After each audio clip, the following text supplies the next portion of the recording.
So just as a quick welcome to those who are coming back from lunch, I'm Henry Yu, the principal of St. John's College, and we're actually moderating the panel that's after this at 3. So I'll talk a little bit at that time about St. John's and why this Cantonese World is at St. John's. But I'll just sort of start up for this hour in my capacity as the teacher who brought 20 students from UBC and 10 students from Chinese University of Hong Kong to a small village in Huiping County called, well, in Shandong in Mandarin. But why we went there and what the purpose was and what the students are about. And so we actually, because of how appropriate it was for the theme of the conference around Cantonese Worlds, asked them to actually come present some of the work that they were doing. It's actually a field study class, and so there's 4 groups of students, each working on a different project, which they'll explain to you. But the broader context is that, we think of Cantonese Worlds as being a multi-sided, dispersed world. One where Chinatown in Vancouver or San Francisco or Seattle or Sydney, Australia is tied to a rural village or a set of hundreds of rural villages in Siap, the 4 counties of Guangdong, as well as major, urban centers like Hong Kong and Malacca and Singapore and Kuala Lumpur. So Cantonese Worlds is both a spatially dispersed set of worlds that are tied by migrants who moved between these spaces, but also obviously by language, by various forms of Cantonese languages, and in particular village dialects. And so the village that we were in, they speak Huiping a lot, but very particular even form of that's tied to the region of the Jie clan or the Der clan, which we stayed with. And so the students were there for just over 2 weeks. Some worked on food and medicine. In other words, a kind of a way of eating that's very localized that was then brought out into other parts of the world, and how food and commodities moved about within Cantonese Worlds. Another group did virtual reality to kind of help people, get a sense of what it's like to be standing in the middle of a rice field, in one of these villages, or at the top of a dildo, that was built by overseas money as part of a conspicuous consumption in the 1920s to show off to neighbors how much money had been made overseas. Or another group was working on food and, the roast goose. We think of barbecued duck as iconic among Cantonese, but in fact, in Huiping, they don't eat barbecued duck ever. They eat barbecued goose. And it's because they could not find geese that tasted as good as the ones at home that they found a replacement duck. And so what is iconic in Vancouver, Chinatown, San Francisco barbecued duck, we think of it as quintessentially Cantonese. Cantonese at the home counties don't even eat it, right? Barbecued duck is a Peking duck. It's a northerner thing. Cantonese eat goose. And so that's one of the things of just thinking about what, what are Cantonese worlds and what are the cultural practices. So I'm going to invite actually the students to come up, and they're going to each spend about 7-8 minutes, each group presenting and just sharing with you what they're doing. These are not completed projects yet. They came back, literally, they're all jet lagged. They came back from Huiping like literally 3 or 4 days ago. 2 days ago, yeah, 2 days ago. And the CUHK students, I think, arrived 2 days ago as well.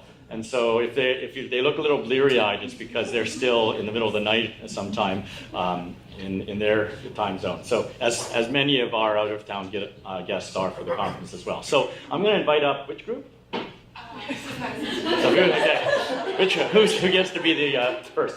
Food and medicine group to come talk and welcome you up. Okay.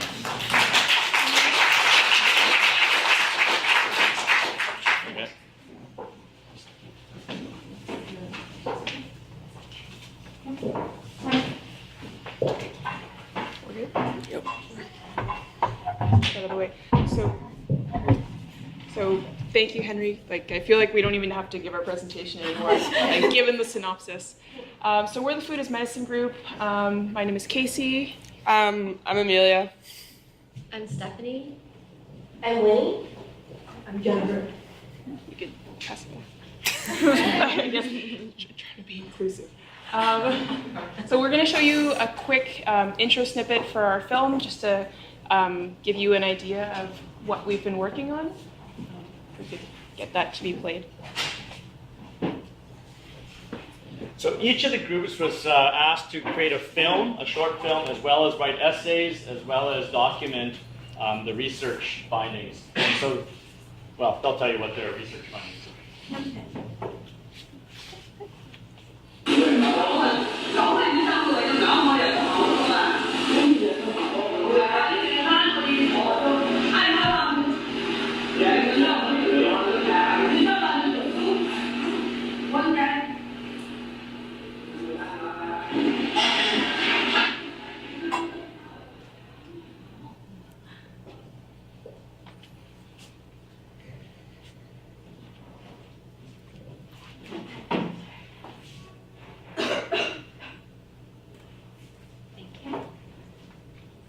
So that was just a snippet for our project as it's just developing over time now. And our project, the scope of our project is based on the understanding of how food has been utilized as a form of medicine within Chinese culture. In Chinese medicine and cuisine, food has the role to nurture, prevent disease, and heal the body. As the saying goes, food and medicine share the same origin. While our group initially found interest in this topic because of our shared love of food, we recognized that we had a limited background in understanding Chinese medicine. It is, after all, a lifelong undertaking. Because our topic was quite ambiguous and the practice of Chinese medicine is unfamiliar, we decided to focus in on lo fu tong, the slow cooking soups which have a long history of importance in the Pearl River Delta region of China, and which often are made with medicinal qualities. While none of us study Chinese medicine, it was unanimous that Jennifer, Winnie, and Casey had all experienced their parents speaking about heating and cooling properties of foods. As well, they had all grown up sharing slow-cooked soups with their families. These lived experiences began to shape our project, but as we delved into researching about Chinese medicine and cuisine, we came to realize just how complex and dynamic these practices really are, restricting our ability to speak comprehensively about the subject. What we came to find, however, is that what is not complex and remains consistent is how traditional Chinese cooking connects people, bringing generations together to enjoy dishes carefully crafted to nourish the body and the soul.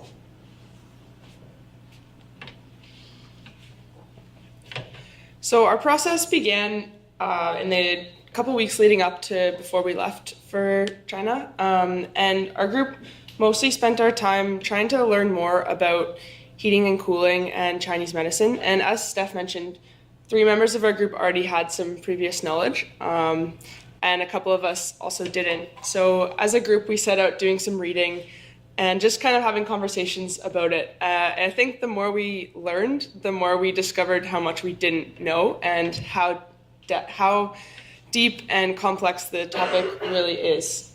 So I think that understanding was furthered once we actually arrived in Kaiping and began talking with villagers and just spending time in the kitchen.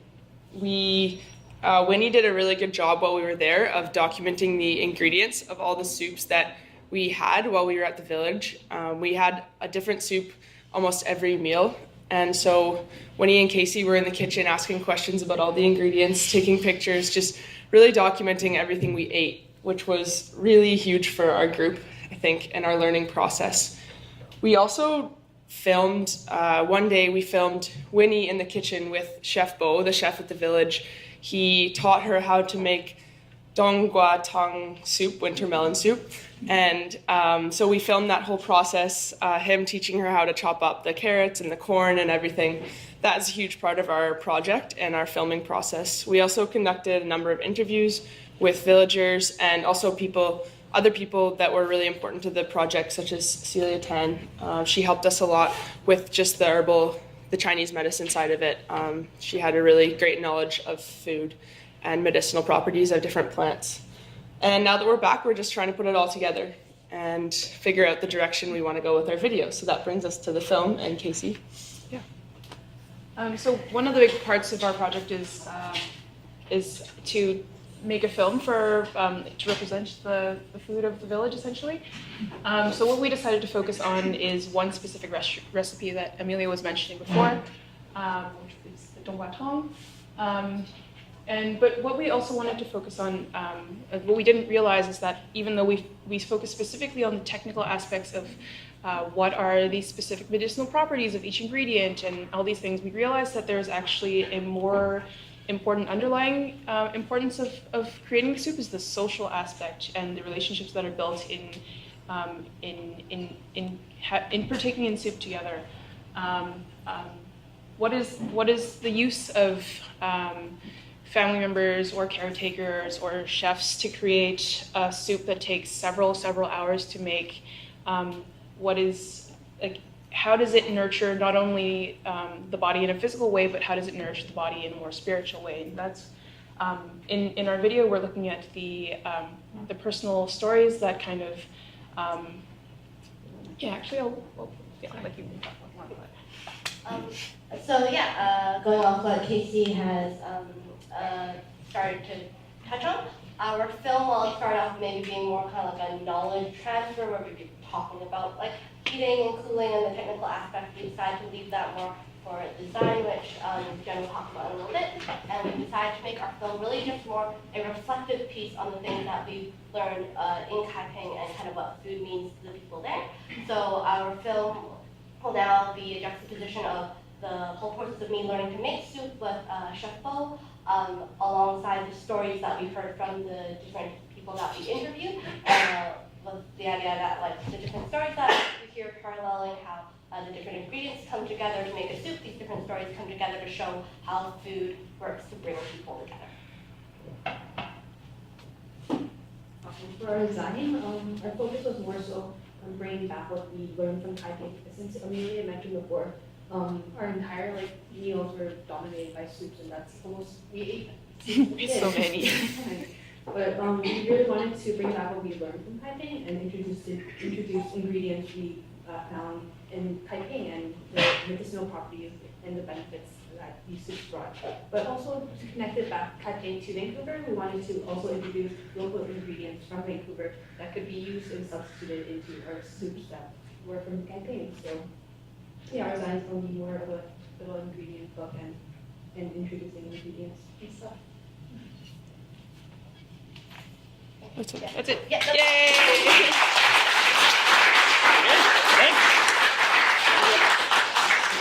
Any quick questions? We want to get through all four groups, but if there's anything that's come to anyone's mind. Any sample class? You have to come to Sun Yat-sen's. You needed to start 4 hours ago.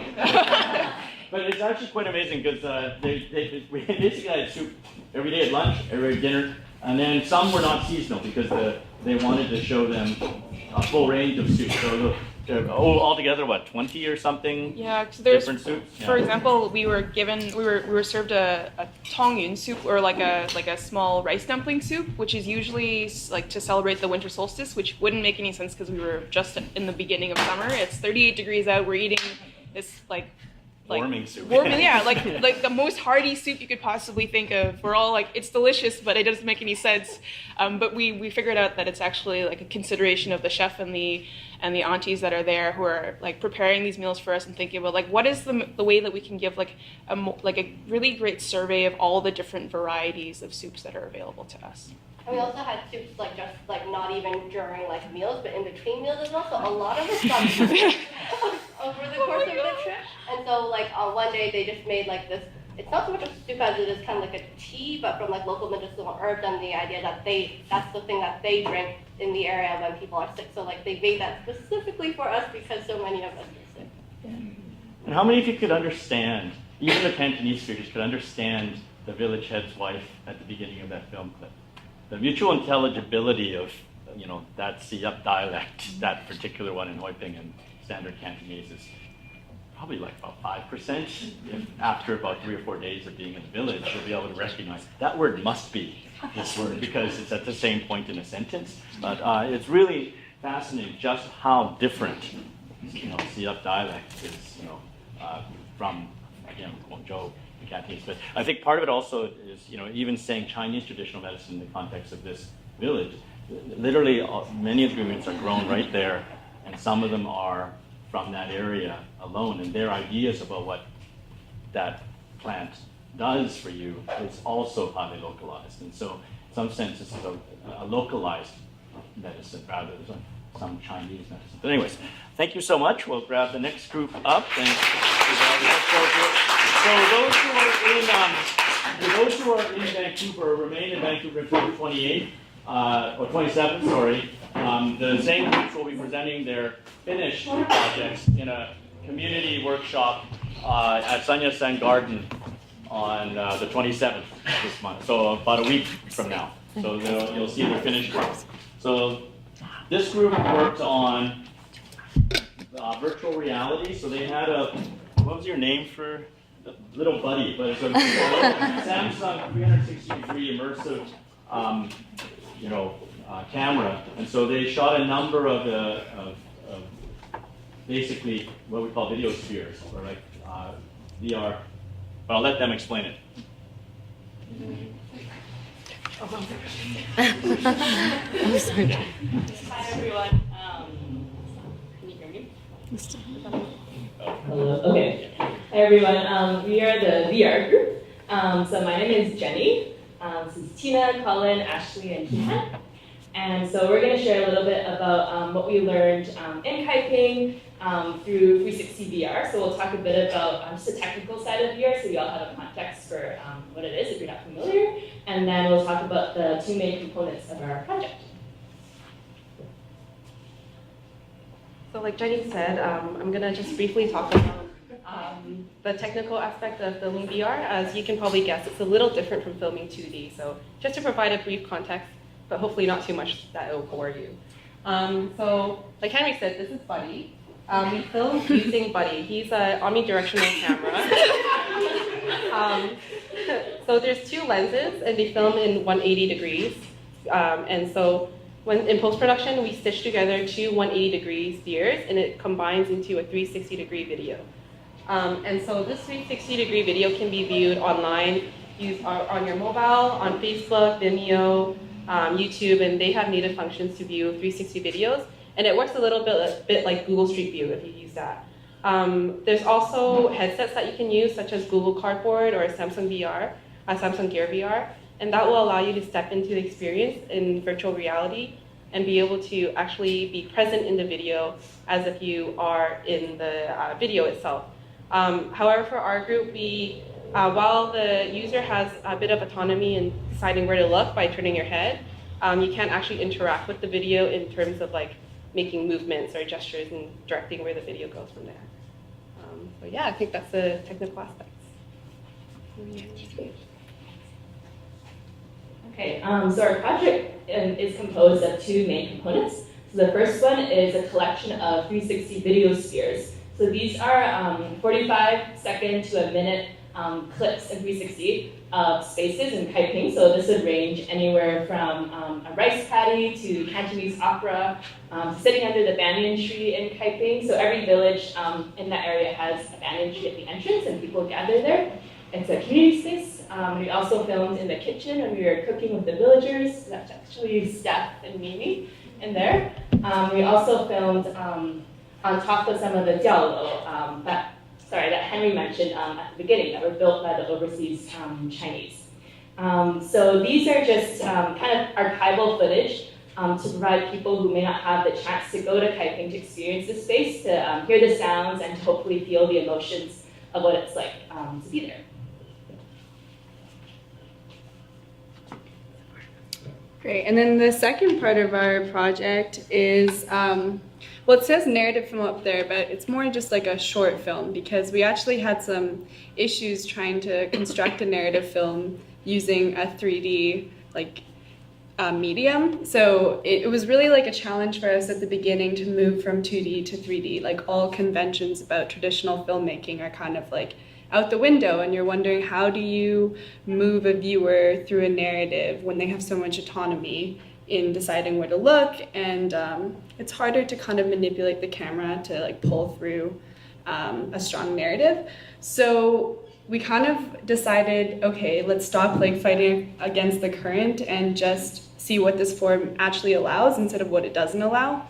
And so we decided to take our video into a more like experimental realm and look at if we're using a 360-degree sphere and we're allowing the viewer to be immersed, like what sort of affective and emotional moments can we bring forward using virtual reality that speak to the experience of diaspora and migration and some of the complicated histories that we were learning about, and yeah, dislocated like spaces, and a big part of that was using a voiceover from, I'm actually gonna let Colin talk about this part.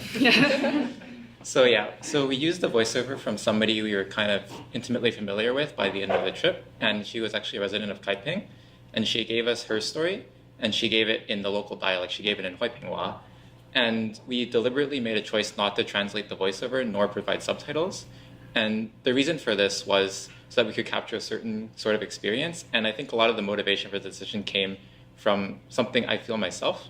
So when I talked to my grandmother, or as I grew up and I talked to my grandmother, she actually spoke Toisanwa, which was a regional dialect of another part of Guangdong province. And I could really never understand her. Like, I could kind of make out what she was saying, but I would never respond in the dialect. And it was kind of a language that when she spoke it, I knew what she was saying, but I didn't actually know how to respond. I didn't actually know the language, but I knew of the language. And growing up, like my upbringing, that brought a certain sense of warmth to me whenever I heard those sounds. And making that voiceover, or having that voiceover be a part of the immersive experience of visiting Kaiping, I think helps to kind of draw the viewer into this like connection to this land that is unfamiliar to them through a sort of linguistic ancestry. I know for myself, when I visit China, or specifically when I visited the village and I walked through these spaces, they felt so foreign to me, even though they were supposed to be mine in a sort of way. But the way I allowed myself to connect with these spaces was through the sonic quality of hearing these people speak languages that I've known all my life, but have never really truly known, in the same way that I've known of these spaces all my life, but I've never truly known them. So I think that was most of the reason why we chose not to translate the voiceover and leave it just as it was. Yeah, and then we're gonna show you a sort of a short demo of a couple of the clips that we took in Kaiping, but it's not actually part of our narrative film. They're just sort of 15-second video spheres to give you sort of a glimpse of how the VR sort of feels like, but it'll be a bit restricted since it is on a 2D projection, but Tina will be moving and scrolling through it so you can see how it kind of Looking for commentary. Yeah, you could. Yeah, so these aren't in like any particular meaningful order. We just wanted to get some of the raw footage up there so you could see it. And I forgot to mention, but this is also the headset that you can use to view VR. And You look really cool. really don't. There's no way to look cool while wearing that.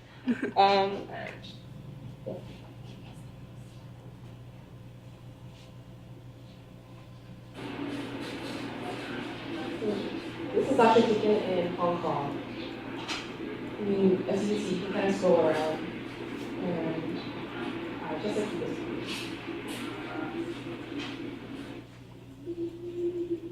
This is the Taipei. Chicken's eating.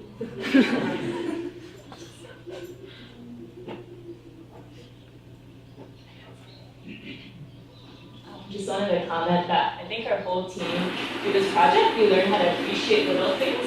Whenever you were reviewing footage, like, oh, that person moved, or like, there's chickens eating on the grass. It really makes you notice things in a different way.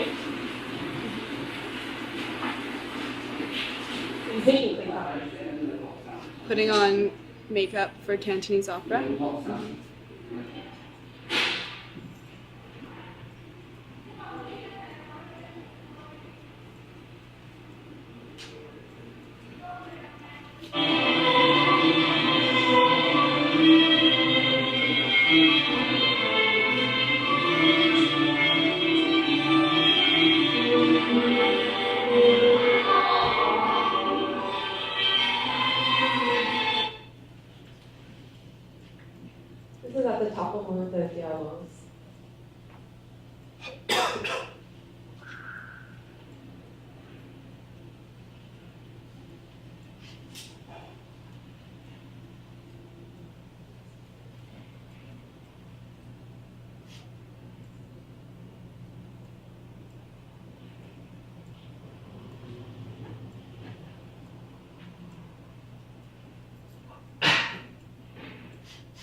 this is Chef.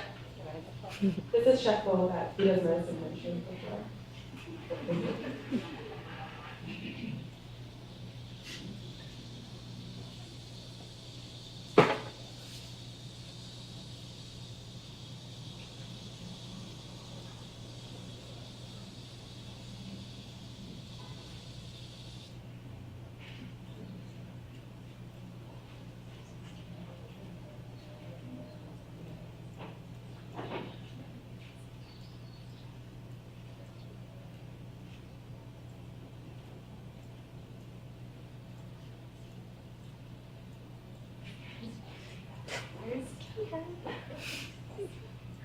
One really tricky thing is getting out of the shot. Once you set it up, there's nowhere to go. So,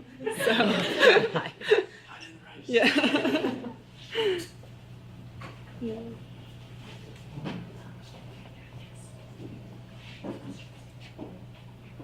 So yeah, that's all we have for our presentation.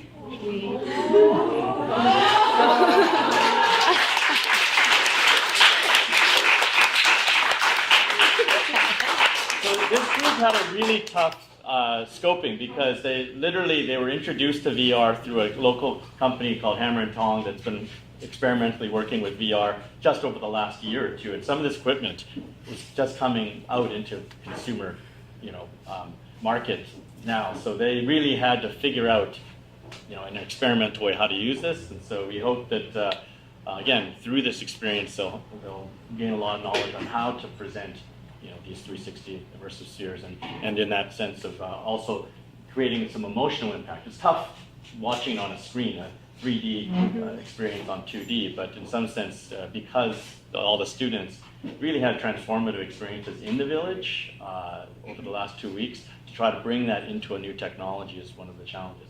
Any quick questions about what they were doing? Yeah.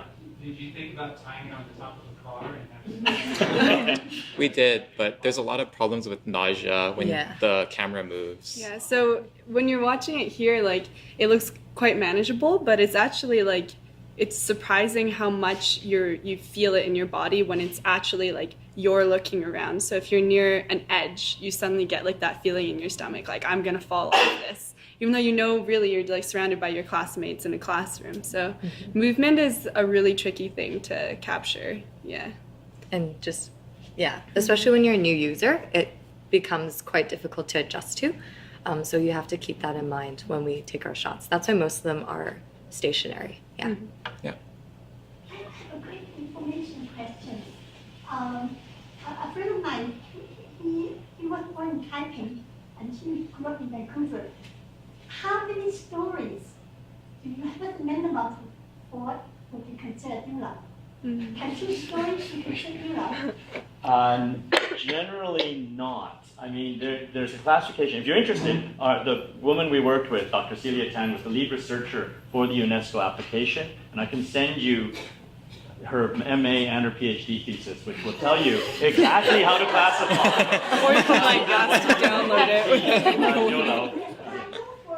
Into the 3 stories, I know called our building, Nebula. Yeah. I guess the minimum 3 and the big 3. Yeah, in his case, he doesn't know if he lives in Yeah. Well, there's different classifications. I will send it to you for you to send to him every answer he's ever looked for, and ones he didn't even realize he had a question will be in there. No, but it is a really interesting aspect of being there. It's every village has, one is the tower, which is not the same as the Diolao. It's just the tower, the fortress, versus those of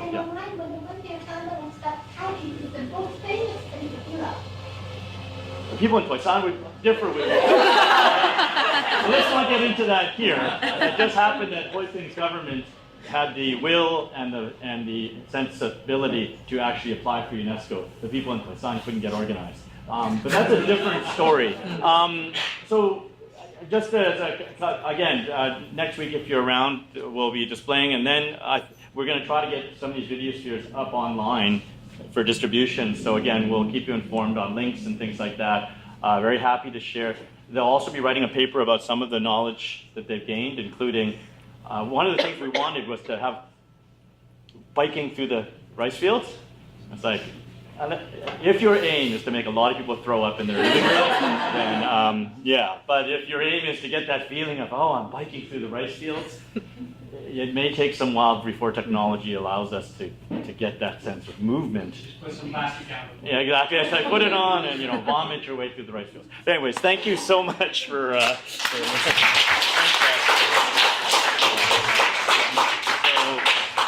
I'm going to bring up the What Noisy group. So there's out of respect to the hot and noisy that goes on in Chinatown, that June Chow is here, one of the organizers.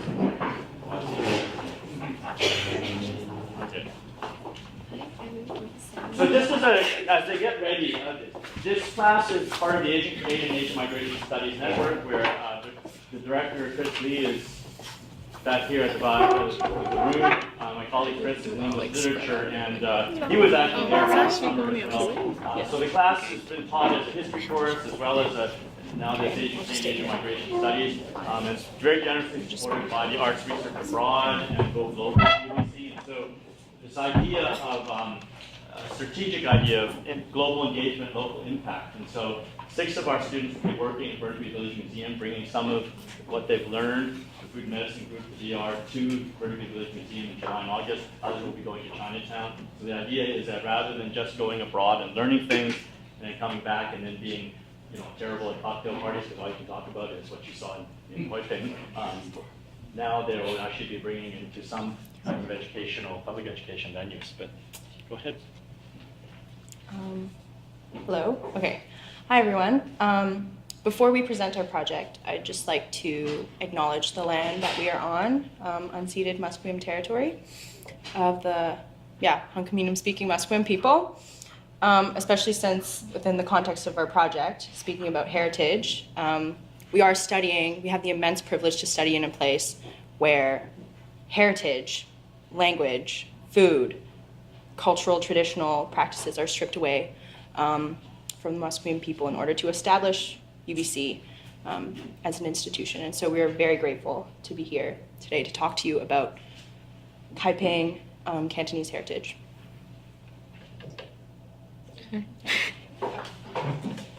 Should we talk? Let's explain our project first. Okay. Yeah, our project changed a little bit from what our original focus was. All the groups were kind of focused around food, and we had an outline that kind of stated something along those lines to begin with. But as you probably can tell from the other groups having presented, there was a lot of really emotional experiences happening with some of the people on the trip, reconnecting with their heritage and their ancestral lands in Hoi Ping. And so that kind of became more interesting maybe to us, witnessing those experiences. So we kind of changed the focus of our film to center around trying to document what heritage meant to some of the people in our group, and hopefully to a wider audience now too, once we finish our film. Yeah, I think you said that well, and I think so. A lot of the themes we were working with was heritage, tangible heritage, where tangible and intangible meet. Talking about themes of community and language, and I don't know if you can hear me. Community, language, and a lot of these themes felt so ambiguous, and some of us didn't have any connections to the land. And it wasn't until we were in Kaiping and had the privilege to witness and experience with our friends that space and what heritage really means when you're living it or have not lived it. And I guess we can let our little trailer speak for itself. Okay.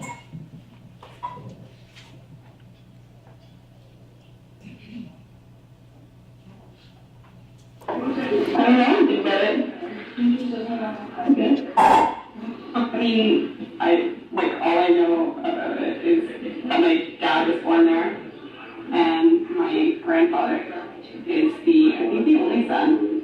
So it's my father's village, it's his inheritance.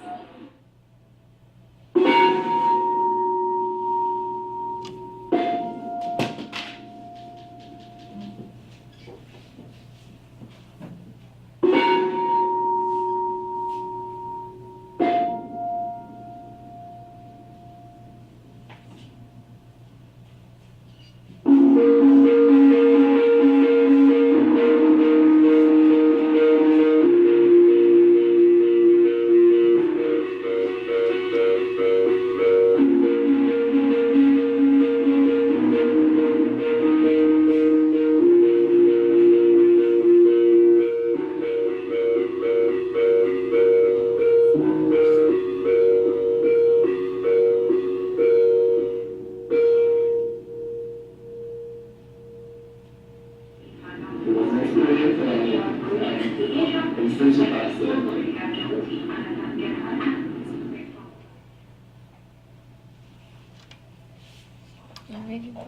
So.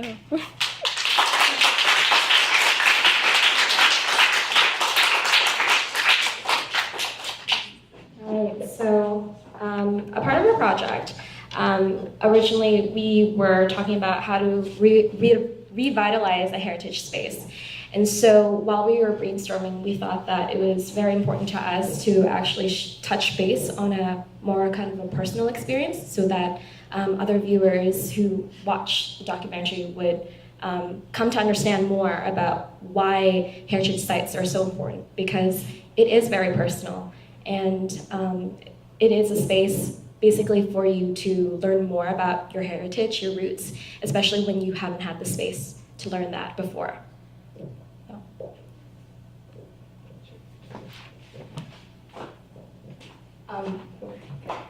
We found it important to include like a variety of people's experiences connecting with their heritage or their ancestral lands, I guess, because it kind of drives forward the point that, like, you know, Chinese Canadians is not like a homogenous kind of demographic of people. Asian Canadians is not a homogenous demographic of people. So that's why we included 3 separate students that also had the opportunity to visit their ancestral lands where they come from.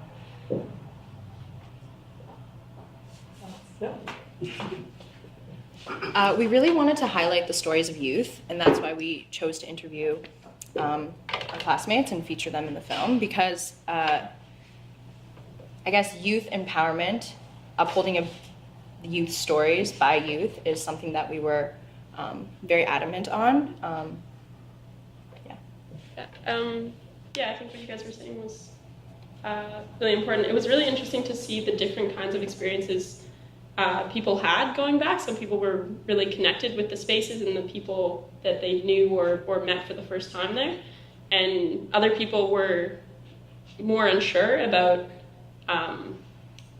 what that experience was in the moment. Like in the end scene, one of our friends was still kind of really wasn't sure how he felt and wasn't sure how much he had connected or really what that experience meant to him yet. And a lot of that had to do with the lack of communication. Some people could speak Cantonese and some people couldn't, and there was kind of a barrier in that way. Yeah, and we were also, a lot of other things came up too in the experience of returning home, like clashes with different cultural differences and cultural values, and kind of coming to terms with that, and what the role of heritage and reconnecting with your heritage could be in trying to, trying to confront some of those parts of your identity, I guess.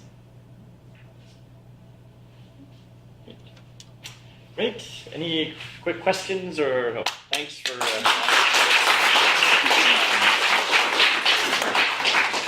a question or two if we have some time. I think one of the interesting things is we had not planned to do any village visits. As you can see, our students are, one of our students came from Korea.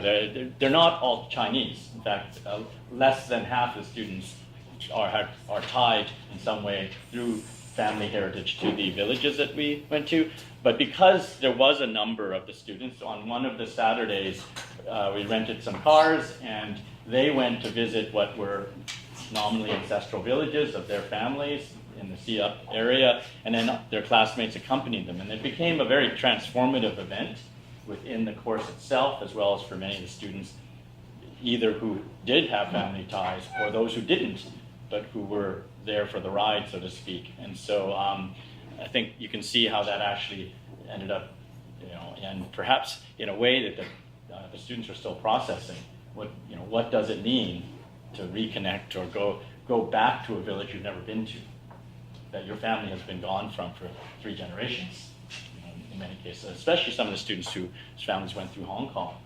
Hong Kong obliterates often any sense of tie to an ancestral village, and people become Hong Kongers, and it's tied to their time in Hong Kong. And standard Hong Kong Cantonese displaces the very village and county dialects that we're talking about. So all these layers, I think that, again, for the purpose of this conference, are about what language means in a social sense in terms of identity and things like that, which is the subject of the next panel, by the way. But thank you for that presentation, and then we'll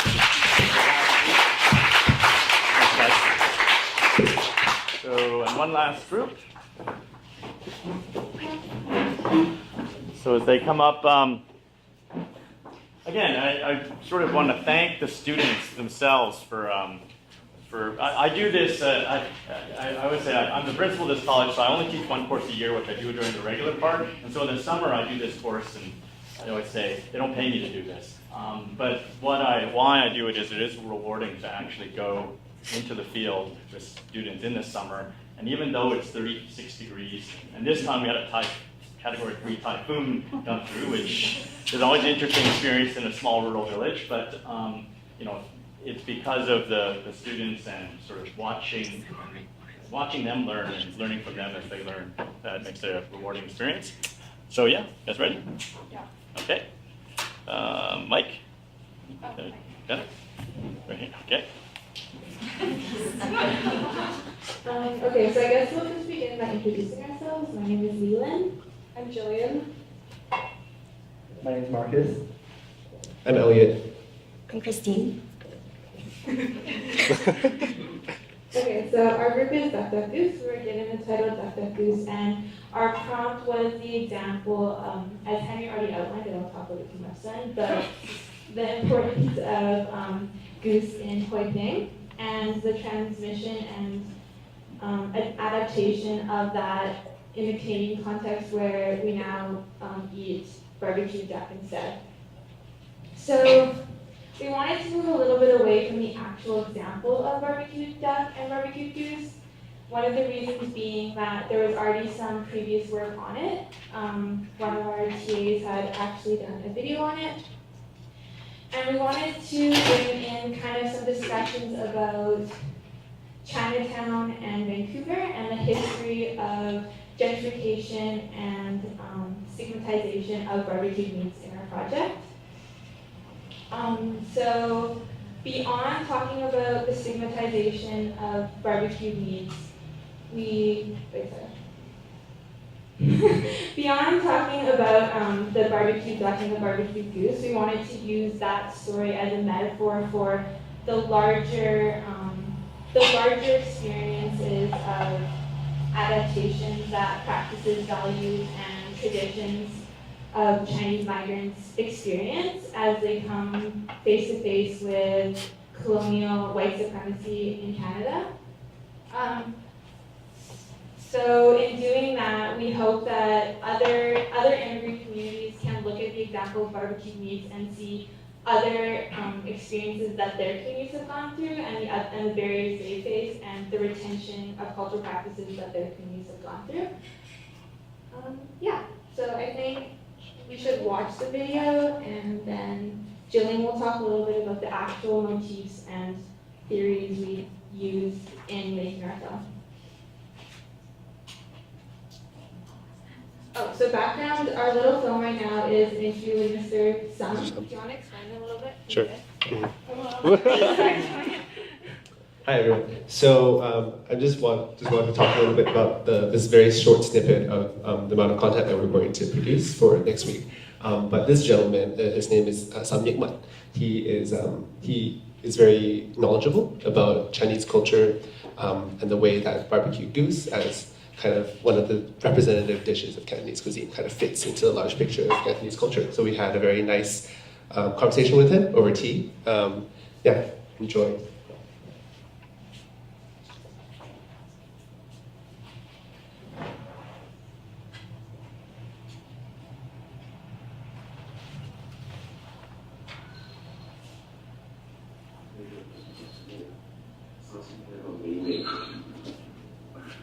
佢嘅本質吸引力係一個佢嘅味道，當然亦都有佢嘅營養。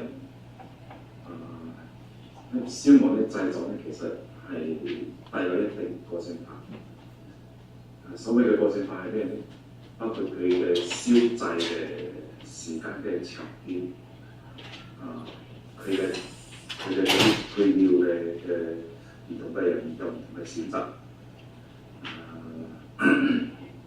包括佢嘅顏色，即係到底係比較鮮豔還是冇咁鮮豔，都有唔同嘅風格喺度。所以我想表達嘅意思即係話咧就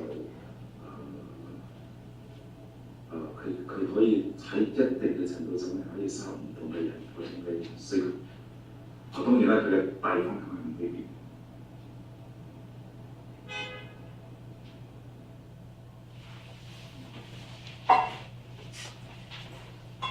So one of the visual motifs we kind of wanted to explore this topic through a little bit more is the idea of windows. So for a lot of us who grew up in Chinatowns across Canada, we were struck by this kind of iconic barbecue meats window and how barbecue meats are often displayed behind this glass. So in looking a little bit more about what these windows might say, we started to think about the various ways they can be interpreted.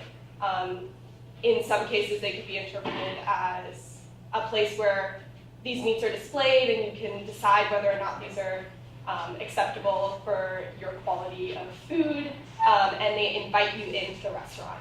We also thought that these kind of glass divides that were imposed upon a lot of these barbecue meats restaurants in Chinatown due to racist legislation created a kind of a false divide, and this idea that you can look into a place and understand, or a people and understand enough about them. But in reality, those windows they stop short of letting you understand everything that is possible to understand. So when you look through a window, you can't see around the corners and you can't see to the back of the shop.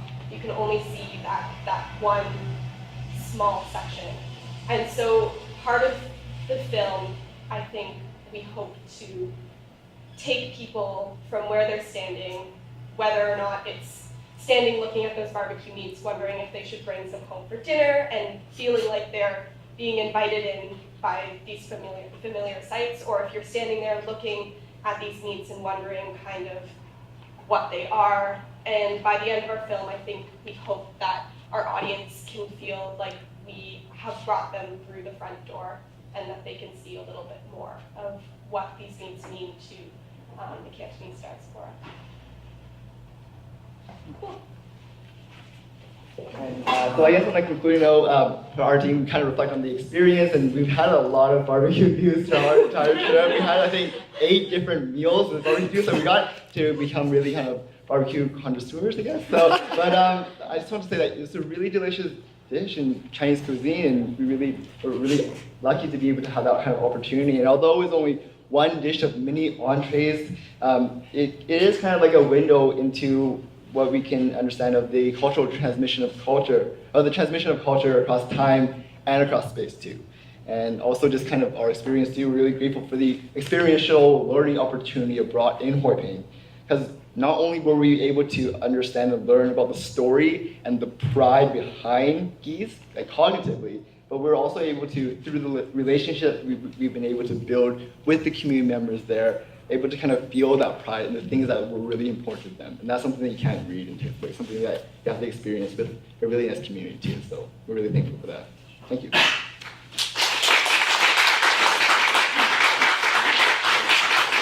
I just wanted to whet your appetites a little bit. Our group is also working on several kind of editorials that will be published kind of as companion guides to the concepts that are introduced in the film.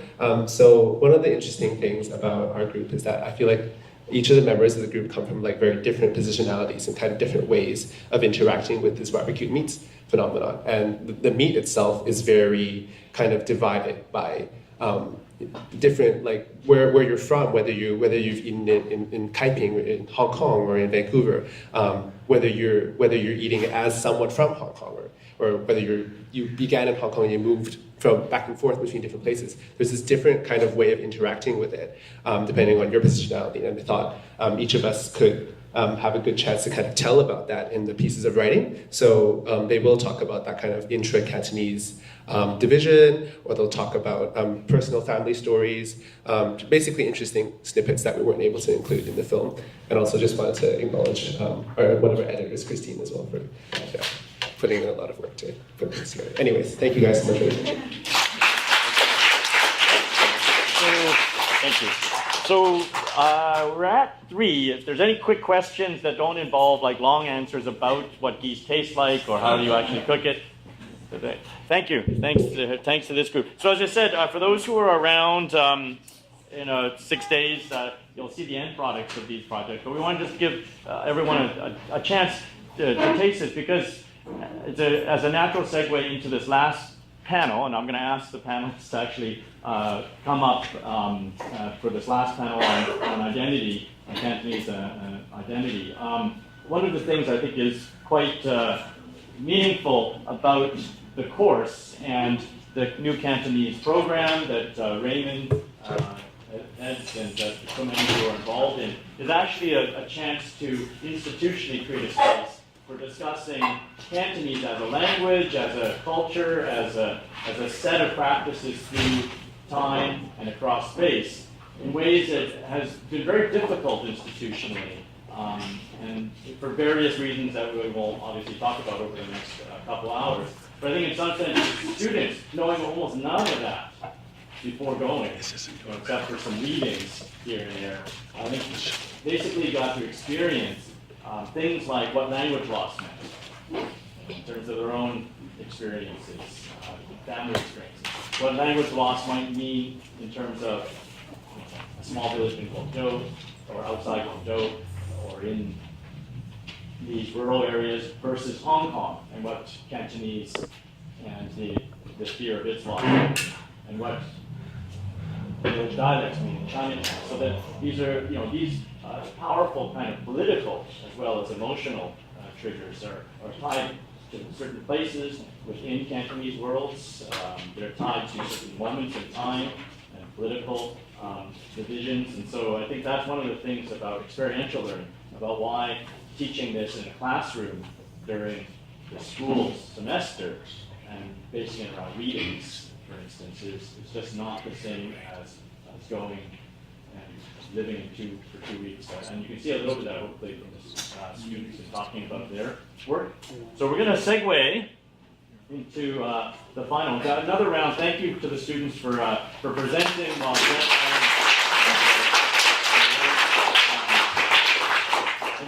again, and they're not quite done, so we were sort of telling them, talk about it while you are, in process. And I never show drafts of papers that I'm writing to anyone, before it doesn't sound stupid in my mind. And so so again, it's an act of courage to actually show to people what you're doing while you're still thinking about it. And it struck me too that on the last one, for those who live in Hong Kong, seeing hanging meat in the street, raw, or wanja, and you see just meat hanging, it's not a big deal, right? But for someone who's grown up in Vancouver, where everything gets thrown behind glass, and that's a city ordinance, that barbecue meat in Vancouver, in order to keep it separate. It's like those sneeze guards at salad bars. Like, what are they for? Just to give the illusion that somehow that piece of glass and that separation makes it safe. And I think in some sense, barbecue meats being now behind windows, and in Hong Kong, you're seeing most barbecue meat places, but again, put things behind glass and keep you separate from the